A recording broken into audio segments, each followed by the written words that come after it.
we would like to tell you about how Inter-University Center as an organization, especially because of its structure, is addressing, if I may say, almost every single one of the items that you have just listed as the important aspects of internationalization. So the center was established 50 years ago, and the idea behind it was that university community needs to contribute to our society and needs to contribute to creation of a better world, the world of understanding, the world of peace. The idea was that this institution is supposed to be autonomous. It's supposed to be run by academic members of academic institutions only, not to be influenced by governmental controls.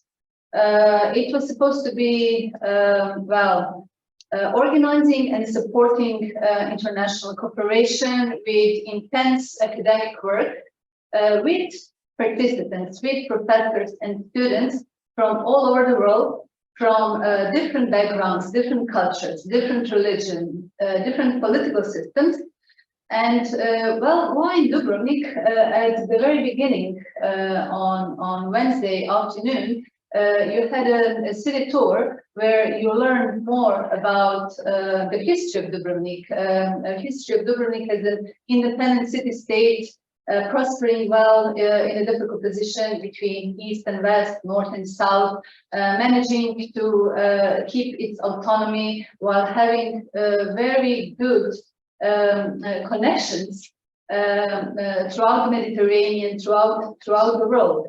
So it was considered that the atmosphere of Dubrovnik and this history of Dubrovnik would also inspire contemporary scientists to come together, to build capacities, to exchange ideas, to develop cultural understanding, and that when they go back to their home institutions, they would be able to transfer all of these ideas and all of this knowledge to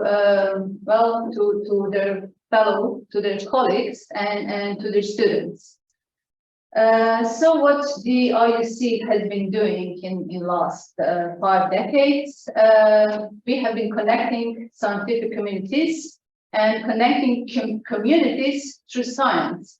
And additionally, one of the main features of our academic programs, and you can see them, you also received a poster with announcements of all the IUC academic programs, but you must know that all of the organizers that are listed, and there are 250 of them throughout 1 year, they have complete freedom to design their own program. They come together and they are able to be innovative, and they're able to implement those things that perhaps at a very rigid curriculum that they have to follow at a home university, they're not able to do that.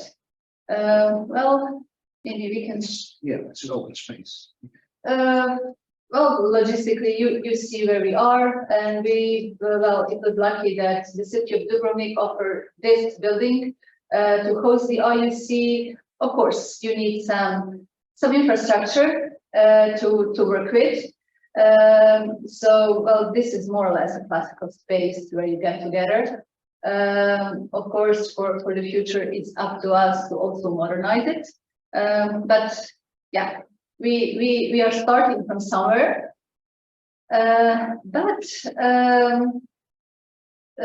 How it is done generally when people come together, when you have, I don't know, lectures from 5 or 6 or 7 different countries, students also from all around, from different continents, they come here in a very unique and safe place. They are separated, at least I'm not now talking about the digital part, I'm talking about face-to-face interaction in international communication. They're separated from their everyday environment. They have more free time. They have a free time to develop ideas Also, the picture that you see of two people dancing, that is actually a professor and a student from Wieger course, because there are no hierarchy that in many cases and in many places still exist within the academic community. So it's all about overcoming the boundaries that we have also within academic communities. So it's just well, a unique place to work freely and to cooperate. So these are just some of the photos of how the work is being organized, how you are trying to activate students and activate participation when you are here face to face. But that is easy. You combine it with a field trip. You have I don't know. You have a little I don't know. The gathering dinner with where people are more relaxed and then minds open. And then, of course, we were all struck with the pandemic when everything closed down, when none of us were able to physically meet. And we are at that time very lucky that our course directors and organizers wanted to adapt to the current situation and quite quickly started offering first, well, completely online programs and then also hybrid programs when that was possible. And then more intensely, we started using well, digital technologies. So, you know, right now we are in I don't know whether we are in a new phase or we will just continue doing what the IUC has been doing in the last 5 decades in a different way. So, Wieger. Yeah, it's like Nana says, we are, you could say, and maybe also the Vitea project is helping us with that, is that we are rethinking and maybe have to reinvent ourselves as an university center on how we try to realize our goals and aims and values, also in a situation where you sometimes do it on distance, but you also can maybe use the new digital techniques to maybe even enhance and support and go beyond, you could say, the ways that you used to do in the past, and as values that we stand for. You can find them all on our website, in our mission statement, etc. And we selected seven values or overarching goals that more or less stand out when you look at how we presented ourselves the last few years. First of all, and Nada was referring to that, we want to be a place where you can celebrate academic freedom. So that's important. Academic freedom in the communication between over borders. Being an open space for critical thinking and innovations, connected. Being a hub for international academic exchange, bringing people together. Contributing, and I think it was you who mentioned that, to personal development, inspiration, lasting relation. You could say friendship. Connecting scientific communities, now I mentioned. Cross-national collaboration on global challenges. So we have an accumulation of ideas and knowledge and to deal with that. And what we also have in our mission statement is to connect leading universities also with regional partners in the region. We refer to Southeastern Europe. What we try to rethink is that, and we are just in the early stages of that, is to see to what extent does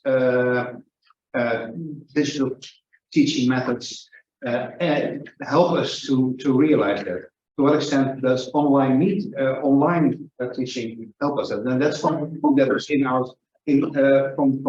that's not in our natural DNA, you could say. That's something that we have to add. And to what extent do we really need location? And I think that you already mentioned a few elements. We want to we just go past those 3 different ones, and please do not hesitate to interrupt and to give your opinion. So the first one is, how can digital teaching practice online teaching foster or hamper the values and overarching goals of the IUC? And the first is, and I leave this one, digital teaching tools. For us, digital teaching tools are, when we look at the values of the IUC, are primarily, it helps us for stimulating creativity, new ideas, those Miro boards where you can construct, where you can design. We can categorize, we can combine, we can unlock information, and we also can store data. So that's what we discuss here. By using those tools, it's not lost, but can also be used and be reused and can be shared with others. Often what you do when you're only on location having a discussion, after discussion, it's gone, it's lost. Now, by using those tools, you also can use them. So that's a first. Second is what about online or hybrid? We think that online or hybrid teaching gives you the opportunity to have extra forms of inputs that you normally won't have. I think that these last 2 days were an example of that, where people that were not able to fly into Dubrovnik, whether they were in Chicago or in Utrecht or in Zagreb, were able to share with us their experience in a short, dense period of time. So we could add value to our meeting here.